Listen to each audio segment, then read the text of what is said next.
more can I say? Top Billin. All right, y'all. Part 2 of Seattle's coaching search. Part 1 was an unmitigated disaster. You had everybody talking about everyone except Eric Bieniemy, right? In typical internet fashion. Even though I said, listen, let's concentrate on the subject here. I will get to all of these guys. People rarely watch shit anyway. They just want to have some attention, right? They don't get attention at the crib, so they got to click up on the internet and just run to a comment section and shit like that. So wash, rinse, and repeat. Here we go.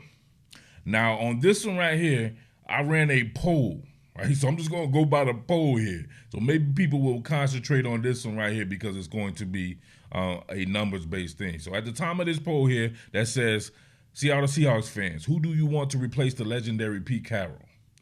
And unsurprisingly, Dan Quinn, the Cowgirls DC, 39% of the votes, right? 2.6 thousand votes.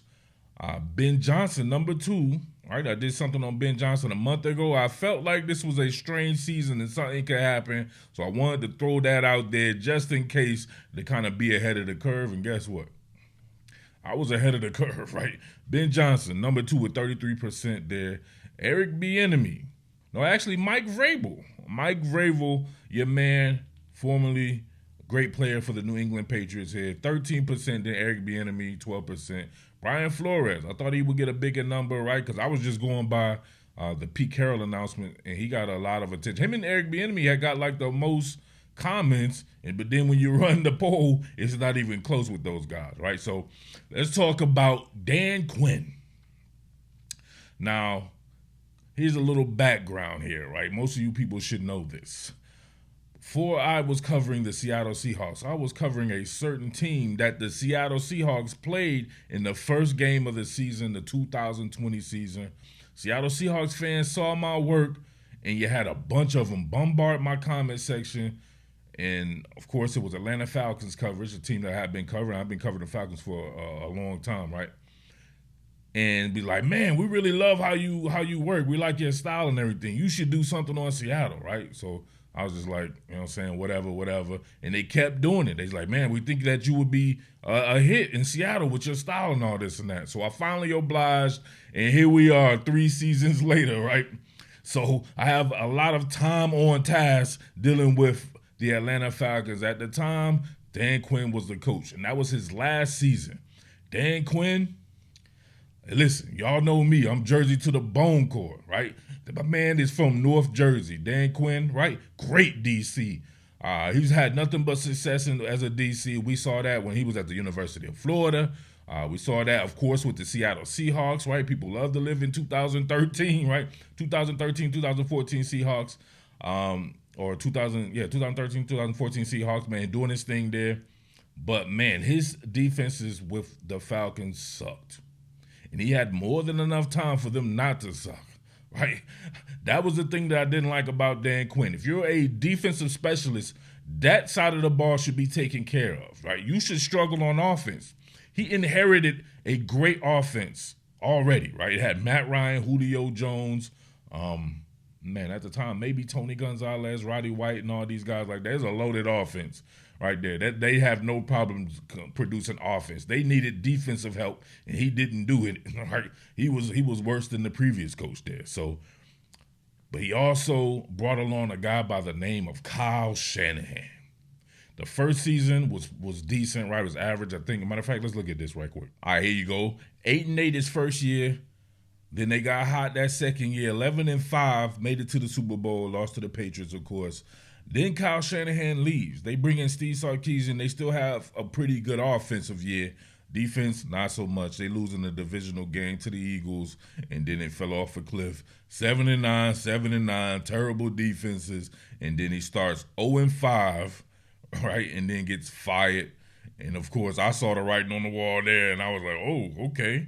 Let me go ahead and not cover this Falcons team and cover this Seattle Seahawks team because obviously nobody's watching content when your team is 0-5. So it was the great escape then, right, to the Seattle Seahawks, switching from covering the Falcons for the NFC side at least, covering the Falcons and then covering the Seahawks there. But Dan Quinn, Listen, I know everyone deserves a second chance. He could probably be pretty good in his second chance. I think the world of him as a defensive coordinator. Now, from Seattle's standpoint, sometimes, man, you can't keep going back to the same well. I feel the same way. I don't know. I don't feel the same way, right? Andy Reid is my favorite coach of all time. Wouldn't mind having an Andy Reid disciple in Philly right now, so I kind of understand the pull of having somebody who's like Pete Carroll there, right? An extension of Pete Carroll. But you guys always claim to want to do something different on defense. His defense isn't quite like it was back in the day. It's evolved and everything. But, man, you're talking about very much the same philosophical approach. That's what you want to do. You don't want to do anything different, right? I was thinking for Seattle, man, listen, why not go ahead and change everything up, right? You move on from Pete Carroll, change everything up. If not, why not just keep Pete Carroll, right? You know what I mean? Get the original guy there. Get an offensive coach in there. One of these guys call their own plays. You don't have to worry about the offensive side of the ball changing. You have that continuity there with a young quarterback and build like that. That's the winning formula it appears to be now. Not to say that guys like Coach Ryans at the Houston Texans, Coach McDermott with the Bills, a defensive coach. There's some defensive coaches out there that are still doing their thing there, and I think Dan Quinn could be pretty good in Seattle. But can he be what you think he's going to be? Because I don't know if he was what you thought he was when he was in Atlanta. So maybe it's different in Seattle there, but hey, it remains to be seen.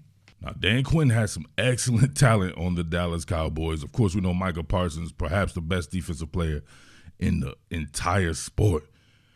But he's producing some really good results with guys that people, quite frankly, were kind of throwaway players. DaRon Bland with the pick six record.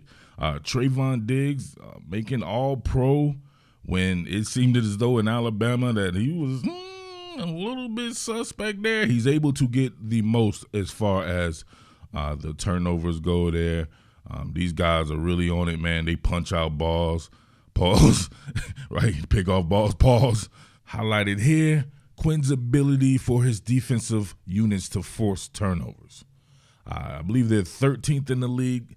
You have how many interceptions? 17 interceptions here. That's hard. That's hard. And you have 26 total turnovers. Now, the Seattle Seahawks here we see looks like 19 total turnovers, 11 interceptions there. So not everything is created equal right there, right? Not everybody has the same personnel. I would have to put Dallas's personnel above Seattle's personnel, right? Just for the simple fact of some of the things that I mentioned there. They got some really good stuff going on in Dallas on the defensive side of the ball. But, man, if you ask some of the Dallas fans, they may be underachieving on the defensive side of the ball, especially against the better teams. So take that for what it's worth. Quinn is definitely an even front guy, so Seattle will have to revert back to his 4-3 roots. But he has some pretty snazzy things going on as far as his fabricated pressure schemes and all that. But, man, you got to have coverage linebackers in his scheme. And, of course, there will be a good mixture of zone being played, zone and man. So Seattle should be used to that as well here. But I thought one of Seattle's best offensive performances was against the Dallas Cowboys right here. We see Geno Smith with the yak up right there. And my man being able to get that long touchdown there. See DaRon Bland here. You see this off-man coverage here. He already turns to commit here, but he does a pretty decent job on the transition phase right here. It looks like he is very aggressive right here. It looks like they obviously, if you're getting that many interceptions, they're teaching you to be very aggressive as a cornerback, which means you will give up the big play. So I'm not sure how that will go over in Seattle there with Dan Quinn being a little bit more susceptible to bigger plays there. But, man, you can't front with the turnover type thing. So I think that's something that could go over well in Seattle. I don't think it would be a bad pick at all. I think Dan Quinn would be a good pick. To me, though, I don't know. It's just about somehow staying in 2013 or thinking like it's going to be the same as 2013 when this guy was working with Hall of Famers back then. Now, there are some really good players on the Seattle Seahawks team there. Not necessarily sure about Hall of Fame talent. I would be interested to see what he does with a cat like Devin Witherspoon, because if you think that much of this guy, having him on the inside, blitzing and knocking down passes at the line of scrimmage, that's cool or whatever like that.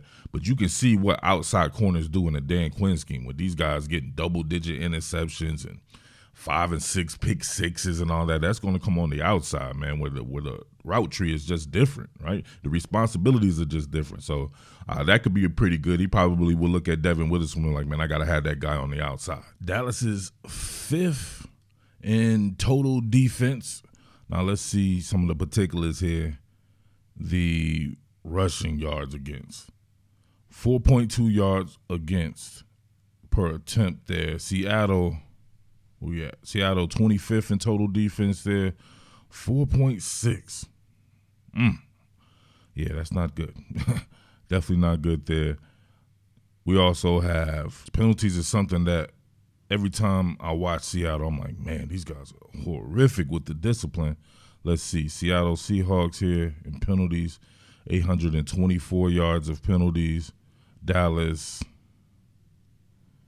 even worse, 934 yards of penalties. 104 penalties for Dallas, and then you have 103 for Seattle there. So, man, that's crazy. Let me see towards the top, both of them.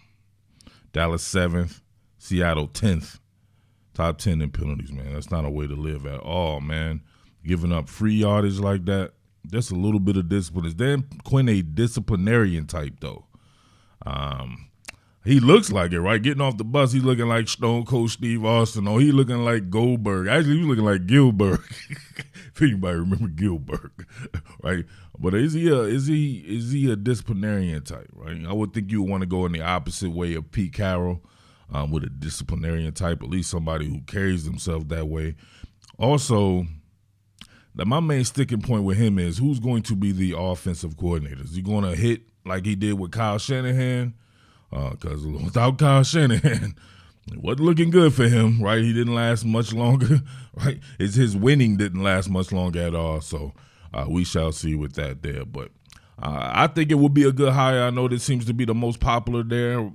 We'll go over some other people, so we don't have to be talking about everybody else. But, of course, in internet fashion, that's what's going to happen. People really want to talk about Mike McDonald with the Baltimore Ravens. I think he would be an excellent hire as far as the defensive side of the ball goes. But, man, what's the plan on offense with him? We don't know his offensive scheme. We don't know the type of stuff that he likes on offense there. We don't know the type of personnel. So that's a little bit different, hiring a coordinator on the defensive side of the ball there. Who's never been a head coach. But beyond that, man, of course, you're going to hear all the regular names there. Ben Johnson will definitely get to. That was the first person that I suggested. I think he will work well just because I kept comparing the Seattle Seahawks and the Detroit Lions. I said they were virtually the same team with the same type of problems on defense, same type of potentially explosive offense. He worked with a veteran quarterback in Jared Goff, got him right.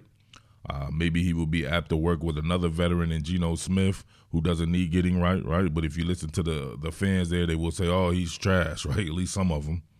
But he's definitely not that, right? What was it? 55 touchdowns, 21 interceptions, a 67% completion percentage, something like a 97 rating over the time that he started in Seattle.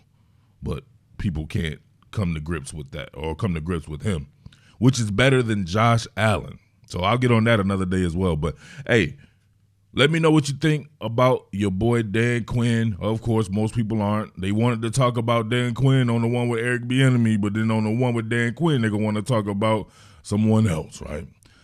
Oh, boy.